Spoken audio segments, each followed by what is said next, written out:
Hello and welcome to the Stocks with Tusky YouTube channel. I am Tusky, YouTube's favourite capitalist pig, and this is my portfolio update for the 22nd of May 2022. If we go over to our profit here, actually, we are up 10.76% since I started investing. This was actually up around 27% in February, but we've had a pretty harsh sell-off in growth stocks.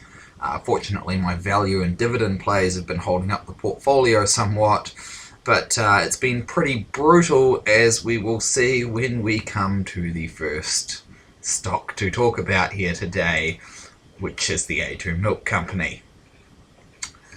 And just look at that graph. A2 Milk is a dairy company that produces milk powder and liquid milk using the A2 milk protein, which is supposed to be better on people who are lactose intolerant. It was the darling of the NZX for a very long time. It has been a massive growth company, but unfortunately, to get a lot of its sales into China, it relied on the Daigao channel, which is essentially Chinese tourists and students coming over and shipping the products directly from Australia and New Zealand into China. And since the borders are closed, that has not been happening even a little bit. So the valuation on this thing has essentially dropped from being a growth company into being a value/recovery play at this point, and I have ridden that trend all the way to the goddamn bottom. It's not all bad news. The company is looking at potentially doing a share buyback in August, and they have no debt and a fair chunk of money on their balance sheet, so there is very low risk of them going out of business. But the minus 40% that I'm looking at just feels bad, man. What I'm doing with this position, I want to maintain it at around a $500 position. It's dropped a bit recently since I had it at that level. I've already sunk a lot of money into this one, and I don't expect it to recover until probably the back half of 2022.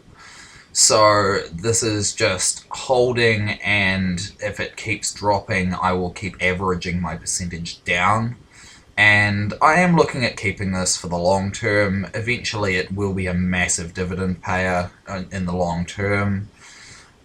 Just feels particularly bad at the moment, but that's just the ups and downs of the stock market.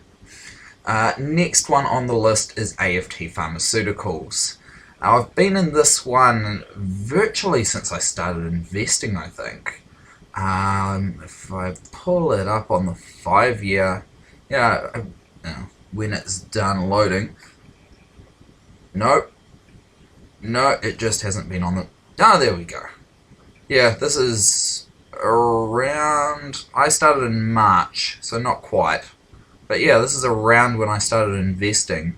So, at the time, Aft had ploughed a lot of money into research and development, and are looking at getting a lot of their products over to the EU and expanding into various different countries. COVID has put a bit more of a handbrake on that than anticipated, unfortunately. So a lot of the growth that was expected hasn't been realised. That being said, management have talked about a dividend being paid in the next few years. Everything that I like about the company is still there. It's just taking a bit longer than anticipated, unfortunately. So every time I see this dipping, essentially, I've been buying more. A big chunk of my money was put into it back earlier on. But yeah, every time I see it, I've been nibbling a wee bit more. I would like to probably grow this position a wee bit more as well. Maybe a $600, $700 position in the near term. And yeah, I think this one is going to do great for me long term. Next up, Beyond Meat, my single largest position, and everyone is going to find this hilarious. My largest position is in a vegan meat company, and I work on a slaughter board. I kill animals for a living, and I'm invested in a vegan meat company. That is actually part of the reason why I am invested in it, though. This company doesn't just plan to cater to the vegan market, they're looking at trying to produce plant-based meat at a lower cost than actual meat, and I believe that they can do it. When it comes down to it, all they need to do is get their recipe correct to the point where they have something that tastes as good or near enough to meat, and then just lower their costs to the point where it's less than raising a cow, raising a pig, raising a sheep, and sending that to slaughter. It should be easily enough done. You're essentially just setting up a factory and pumping that out. I think that's very achievable in the long term. But there's plenty of other things to like about them, in my opinion. Even since I've started buying in, I've actually lost track of the number of deals this company has signed with major supermarkets and restaurant chains, McDonald's being one, for example. Just deal after deal after deal for them to stock Beyond Meat's products. It's just been absolutely ridiculous, and the share price has barely moved. I believe around here was the McDonald's announcement, and prices just traded sideways. One of the other things that I've found particularly genius that I think has been overlooked quite a bit was that they're releasing Beyond Pork and have set up 2 factories in China, one of which is online now, and I believe another one is coming online sometime in the near future. Now, China has had a bit of a virus, and no, not the one that you're thinking of, one that nobody's frickin' heard of. It's African swine fever, and it has wiped out a massive chunk of China's pig population. Now, that's fine, they'll just import more. No, China is both the biggest producer and consumer of pork on the face of planet Earth. They cannot import enough pork to make up for the shortfall that African swine fever has cost them, essentially. And Beyond is coming in with an alternative at exactly the right time. It could not have gone better for them if they had planned it that way. Valuation is very rich on this company. This is definitely a growth company, and also it is my single largest position. I've bought some dips recently, but I'm probably not going to be adding any more to this position anytime soon. I'm quite happy to just let that one sit for now. Next up, Coinbase. Oh, Coinbase. You have not done well since you've IPO'd. Coinbase is a play on cryptocurrency. And if you believe in cryptocurrency long term, like I do, then it's essentially a play on Bitcoin and Ethereum, because that's where the bulk of the fees that Coinbase gets comes from. They take a percentage when you buy or sell cryptocurrency, and the bulk of people on the platform, that's what they're buying or selling. This IPO'd at exactly the wrong time, because, oh boy, has crypto not been doing well either. Valuation, honestly, when this IPO'd, we didn't think we were going to be able to get this for anything under 400 a share, and it did reach that briefly, and we're $224 a share at the moment. This position isn't fully built out for me yet, and I'm still actively adding to this one. I probably want about another share at these prices to boost it up to the mid to large size position for me. Next one up is Dropbox. Dropbox is a cloud storage company. They also have e-signing of documents, and it was fully a work from home sort of play during the pandemic. They're the number 2 in the space essentially, but the space is growing quite rapidly. The valuation on this is really low for where it should be. Like, the thing's been trading sideways since it IPO'd, if the graph just wants to load for me, which apparently it doesn't. Yeah, what were we? Absolute peak of around $40 a share. We're currently 26. This thing has just been trading sideways since it's IPO'd, and it really shouldn't be.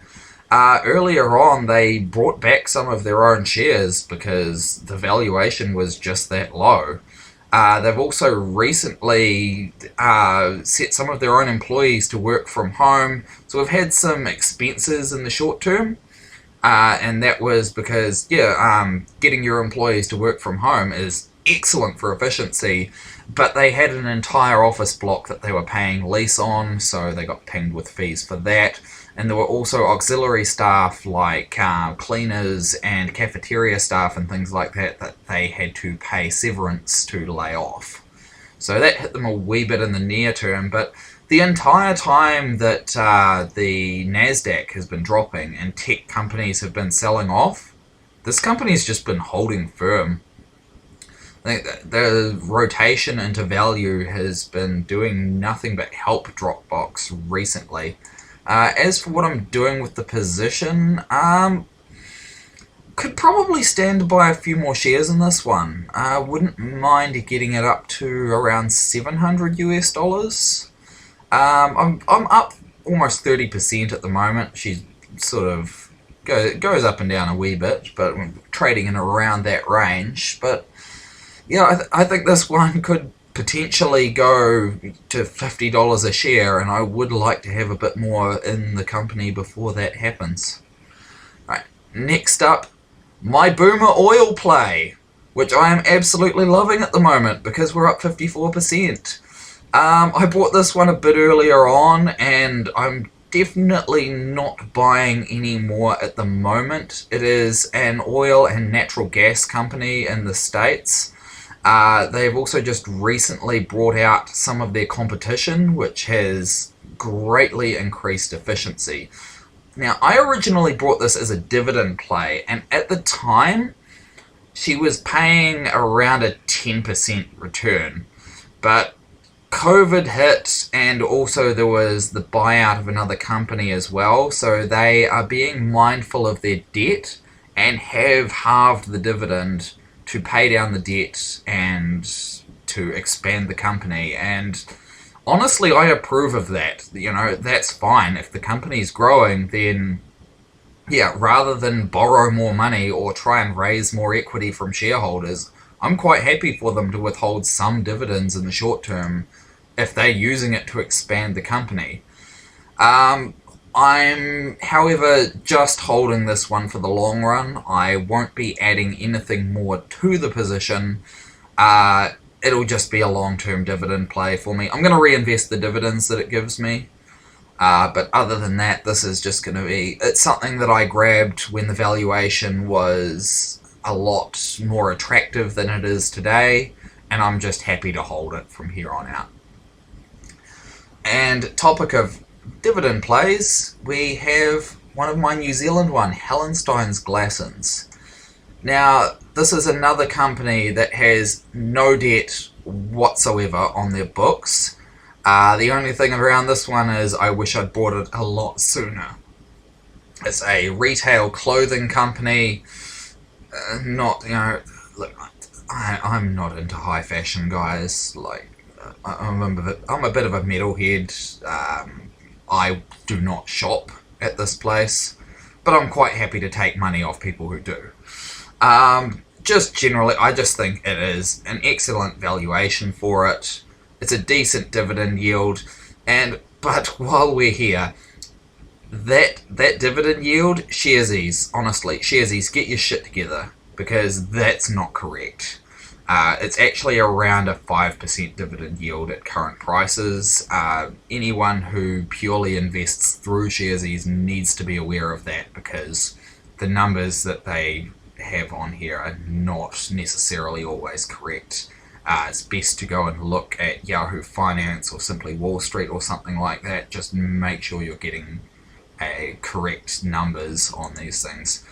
As for what I'm doing with the position, this one I need to add a lot more money into, to be honest. I really do like the company, particularly at these valuations. Want to make this around $750, I think.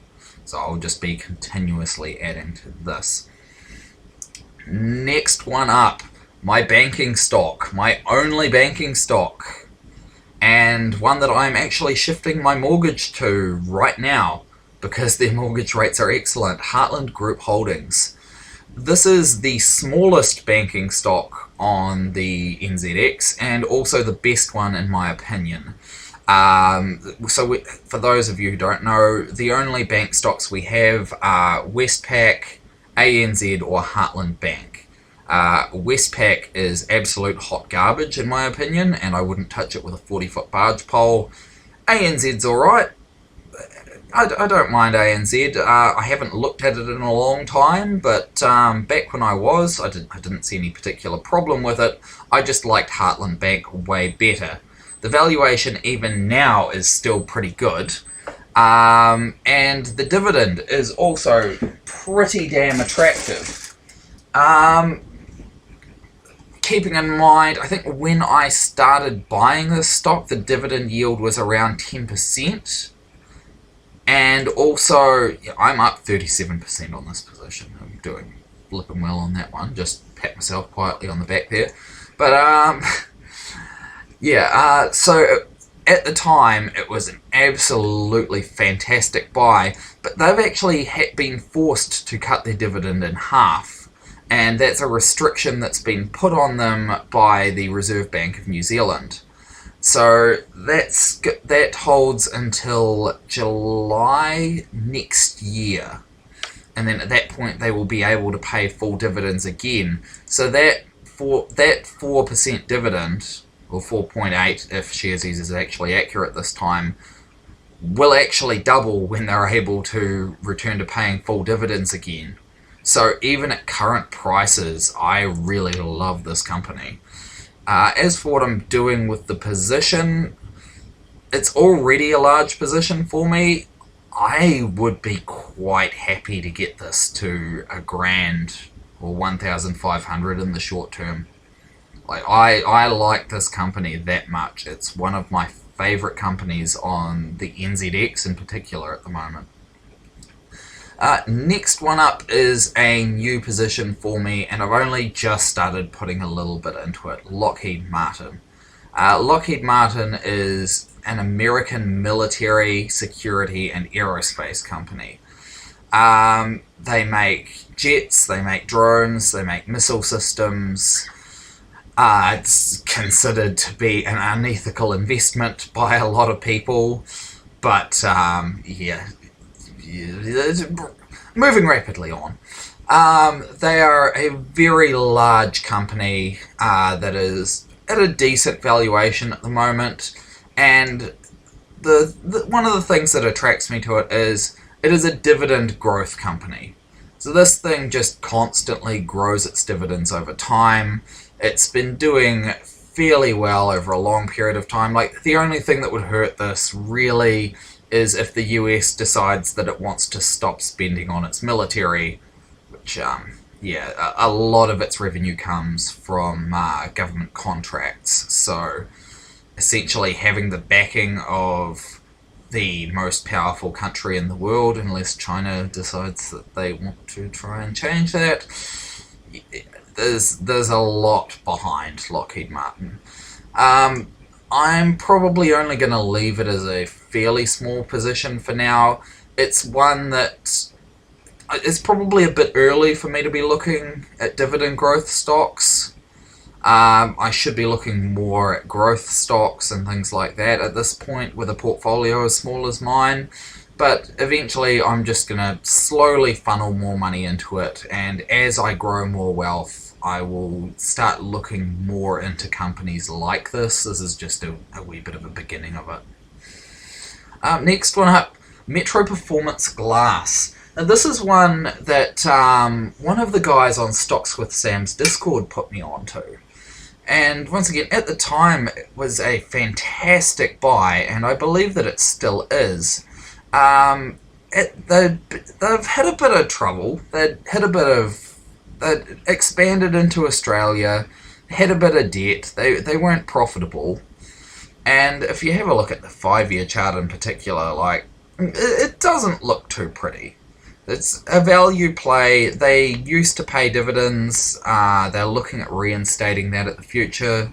But at the moment, they're just looking at getting back into profitability. At the time, it was that they had goodwill that was on their books from the buyout of the Australian company that they'd written off. So they basically had a massive loss on their books that was only a loss on paper. The company hadn't actually lost any money, but it was recorded as an asset and they'd written it off, so it looked really bad for them. But the other major thing that attracted me to it is just the state of the building trade in New Zealand at the moment. If there is anyone not living in New Zealand who's watching this, we have a massive housing shortage, and these guys provide double glazing. We also have had restrictions come in recently where houses, if you want to have a rental property, it needs to be fully insulated and things like that. So things like double glazing and things like that are very high in demand, and just, glass in general, as part of the building process.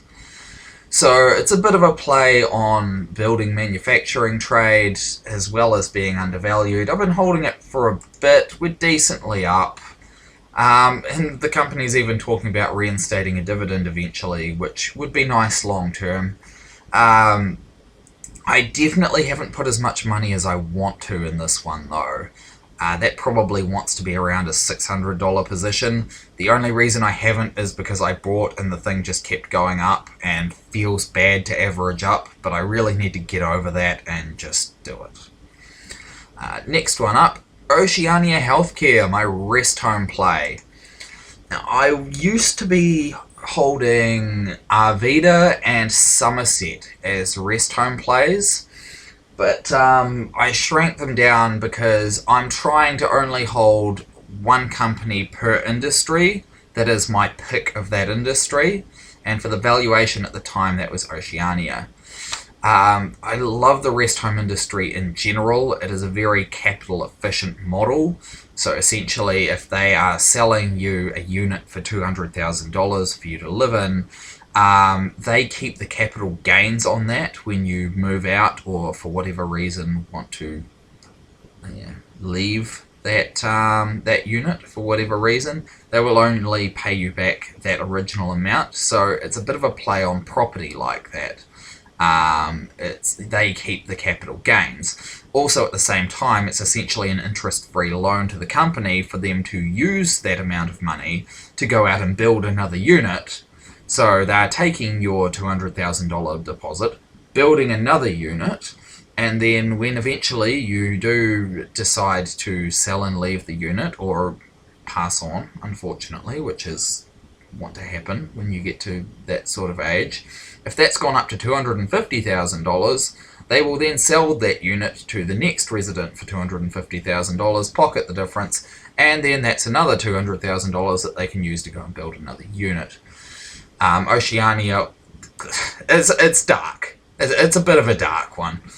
Oceania does pay a dividend, but it's barely worth talking about. But the valuation is, this company is growing rapidly, and for the price of it, it's just criminally undervalued in my opinion. It's a growth stock at a 9.6 PE. It's ridiculous.